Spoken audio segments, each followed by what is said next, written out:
आज हम लोग क्लास 9th का 3rd चैप्टर का क्रीमिया युद्ध देखते हैं। क्रीमिया युद्ध, ठीक है ना।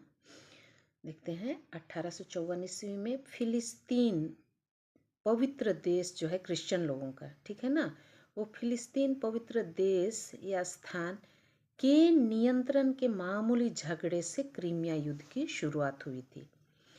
मतलब क्रिश्चियन और मुसलमानों के बीच में फिलिस्तीन देश को लेकर के भी झगड़ा हुआ था, और यहाँ फ्रांस रूस देशों के बीच में भी फिलिस्तीन पवित्र देश को लेकर के अधिकार किसका हो फिलिस्तीन देश में, है ना, को लेकर के मामूली झगड़े से ही यह क्रीमिया युद्ध की शुरुआत हुई थी। और जिसके निम्नलिखित कारण देखते हैं हम लोग, ठीक है ना।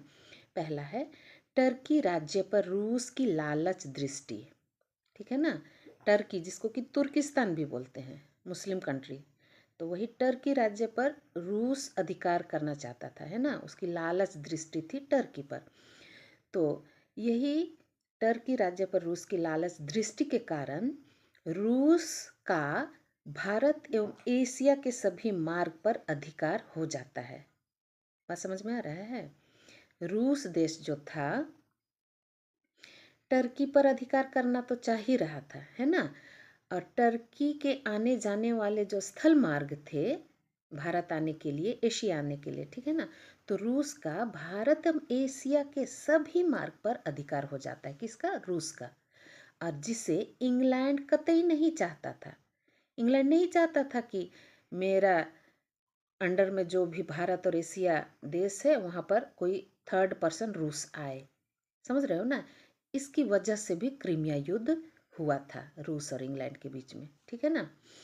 उसी तरह है अगला कारण, रूस और फ्रांस के बीच जेरूसलेम को लेकर के खींचातानी। रूस और फ्रांस के बीच वही ईसाइयों का जो पवित्र स्थान है जेरूसलेम, उसी को लेकर के झगड़ा शुरू होता है। रूस चाहता था जेरूसलेम पर मेरा अधिकार हो, फ्रांस चाहता था मेरा अधिकार हो। तो ये कारण भी क्रीमिया युद्ध का कारण बनता है, ठीक है। अगला है जार निकोलस प्रथम की नेपोलियन तृतीय के प्रति घृणा की भावना।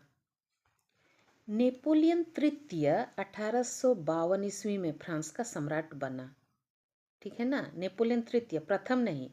नेपोलियन नाम से ही 3 राजा होते हैं फ्रांस में, तो नेपोलियन तृतीय की बात कही जा रही है, ठीक है ना। ये नहीं सोचना कि नेपोलियन प्रथम तो 1804 ईस्वी में फ्रांस का सम्राट बना था और अभी बोला जा रहा है 52 में, तो ये है नेपोलियन तृतीय, ठीक है। नेपोलियन तृतीय जो है 1852 ईस्वी में फ्रांस का सम्राट बना। पर जार निकोलस, जार कौन है? रूस के सम्राट को जार बोला जाता है। तो जार निकोलस प्रथम जो पैतृक उत्तराधिकारी समर्थक था फ्रांस का। तो फ्रांस का पहले का जो राजा था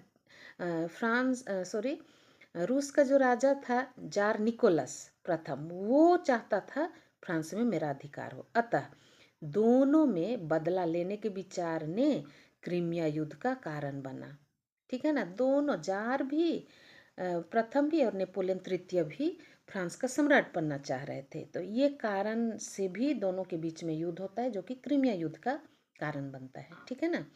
अगला है रूस का अपने राजदूत मैनसिचिकोव के विरुद्ध नेतृत्व में टर्की में एक शिष्टाचार मंडल भेजना, और उसकी असफलता ने क्रीमिया युद्ध को क्या दिया? जन्म दिया, जिसके चलते क्रीमिया युद्ध भी होता है, ठीक है ना। अगला क्वेश्चन है ट्राफलगर का युद्ध क्या है, ठीक है ना। ट्राफलगर देखते हैं। नेपोलियन बोनापार्ट जो था फ्रांस का सम्राट बनते ही विश्व विजयी का सपना देखने लगा। पूरे विश्व का मालिक सम्राट मैं बनूं चाहता था नेपोलियन, ठीक है ना। और इटली, स्विट्जरलैंड, लुसियाना एवं ब्रिटिश जल सेना के साथ भी टक्कर लेता है। इटली, स्विट्जरलैंड, लुसियाना यहाँ के जल सेनाओं से भी नेपोलियन जो है युद्ध करता है, टक्कर लेता है, ठीक है ना। और 21 अक्टूबर 1805 को ब्रिटिश सेना और फ्रांस स्पेनी जहाजी बेड़ों के बीच लड़ी गई। कितना ईस्वी में? 1805 में।